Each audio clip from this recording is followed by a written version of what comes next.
যে পৃথিবীতে দৈনিক 1,54,000 মানুষ মারা যায়। 1,54,000 মানুষ, এর মধ্যে 1,24,000 মানুষ মারা যায় বেঈমান অবস্থায়। প্রতি সেকেন্ডে 2 জন মানুষ বেঈমান অবস্থায় মারা যায়। সারা পৃথিবীতে প্রতি সেকেন্ডে 2 জন মানুষ বেঈমান অবস্থায় মারা যায়। 10 জিবি হোস্টিং মাত্র 999 টাকায়। এছাড়াও কম খরচে মাদ্রাসা, স্কুল, ই-কমার্স, নিউজ পোর্টাল সহ যে কোনো ওয়েবসাইট বানাতে যোগাযোগ করুন ummahostbiri.com। মানুষ যে কথা বলে, আমরা যে কথা বলি, সবচেয়ে ছোট যেই কথাটা, একটা বাক্য পূর্ণ মুরাক্কাবে মুফিদ, একটা জুমলা, একটা কালাম, এটা দেখা গেছে ছোট্ট একটা জুমলা বলতে সময় লাগে 7.5 সেকেন্ড। অর্থাৎ আমি একটা কথা বলতেছি, আমার একটা কথা বলার সময়ের মধ্যেই 15 জন মানুষ জাহান্নামের আগুনে পুড়ে যাচ্ছে। কারণ প্রতি সেকেন্ডে 2 জন, 7 সেকেন্ডে 14 জন, 7.5 সেকেন্ডে একটা কথা বলতে বলতে 15টা মানুষ জাহান্নামের আগুনে পুড়ে যাচ্ছে। এক একটা গ্রামে গড়ে পৃথিবীতে মানুষ বসবাস করে 2,000 মানুষ। 1,24,000 মানুষ যদি প্রতিদিন জাহান্নামের আগুনে পুড়ে, তার মানে 62টা গ্রাম প্রতিদিন জাহান্নামের আগুনে পুড়ে ছাই হয়ে যাচ্ছে। 62টা গ্রাম জ্বলতেছে, আর আমরা হলাম ফায়ার ব্রিগেডের দায়িত্বে। এখন আমাদের আসলে কি করণীয়? আমাদের উচিত হলো, যেটা আমাদের হৃদয়ের দাউ দাউ করে একটা আগুন ধরা দরকার, সে আগুন হলো দরদের আগুন। আমাদের বাংলাদেশে 16 কোটি মানুষ, এর মধ্যে 14 কোটি হলো মুসলমান, আর বাকি 2 কোটি নাহাদুল্লাহ মুসলিম।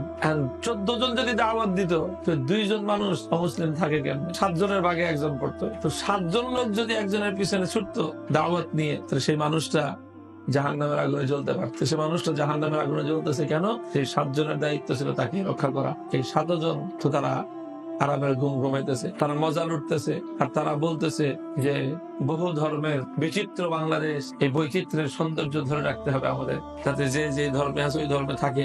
ধর্মান্তরিত হয়ে গেলে তো আস্তে আস্তে কুফর বিলুপ্ত হয়ে যাবে, তখন আর এই সৌন্দর্য থাকবে না। সমাজের প্রত্যেকটা মুমিন যদি দায়ী হইতো, প্রত্যেকজন মুমিন যদি দায়ী হইতো, তাহলে কোন মানুষ অমুসলিম থাকতে পারতো। এই যে ইফতার পড়ার যে ফিতনা শুরু হয়েছে, এটা বড় ফিতনা শুরু হয়েছে। কি পড়া?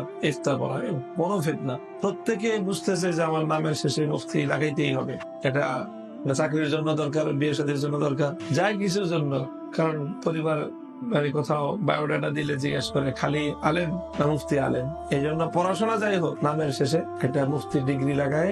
এই যে ব্যাপক ভাবে সব ইফতার পড়তেছে, অথচ আমলে গিয়ে এটা তেমন কোন প্রয়োজনীয়তা দেখা যাচ্ছে না অধিকাংশের জীবনে। এই মানুষগুলো যদি তারা দাওয়াতের উপর পড়াশোনা করে নিজেদেরকে আরেকটু প্রস্তুত করে এই কাজে যদি নামতো, তো উম্মতের বড় ফায়দা হয়ে যেত। তো যেই সরিষা দিয়ে ভূত ছাড়াবো, ওই শস্যের মধ্যে তো ভূত। যে ওলামাদের জিম্মাদারি ছিল, এটা যে ওলামাদের জিম্মাদারি ছিল। আমি তো বললাম যে প্রত্যেক মুমিনেরই তো দায়ী হওয়ার কথা। তো প্রত্যেক মুমিন যদি দায়ী হইতো, তাহলে 7 জন মুমিন একজন অমুসলিমকে দাওয়াত দিত, তো সে অমুসলিম কয়দিন আর অমুসলিম থাকছে? উল্টা দাওয়াত দিবে তো দূরের কথা, 7 জনের দাওয়াতের ঠেলায় তো সে নিজেই ইসলাম কবুল করত। বাদ দেন ইমানদারদের কথা, ওলামাদের কথা ধরেন। আলহামদুলিল্লাহ, লক্ষ লক্ষ ওলামা, প্রত্যেক আলেম যদি অন্তত দাওয়াতিল ঈমান গায়রে মুসলিমদেরকে যদি দাওয়াত দিত। আমাদের তো অধিকাংশ ওলামায়ে কেরামের এই অবস্থা যে গায়রে মুসলিমের কাছে যে দাওয়াত দেওয়া যায় এই কল্পনাই নেই। অমুসলিমের কাছে আবার কেমনে দাওয়াত? অর্থাৎ আমরা আমাদের মূল শিকড় থেকে কত দূরে চলে গেছি, অথচ আমাদেরকে পাঠানোই হয়েছে সমস্ত অমুসলিমের কাছে দাওয়াত, দিন ইমানের দাওয়াত পৌঁছানোর জন্য আল্লাহ আমাদেরকে সৃষ্টি করেছে। তো আপনাদের কাজ হবে, এটা বড় একটা কাজ হবে, যে আপনারা এই নতুন ফারিগিনদেরকে তশকিল করবেন দাওয়াতের মেহনত পড়াশোনার জন্য, এবং দাওয়াতের পড়াশোনার পর দাওয়াতের মেহনতের জন্য। ইফতা না পড়ার জন্য তশকিল করবেন।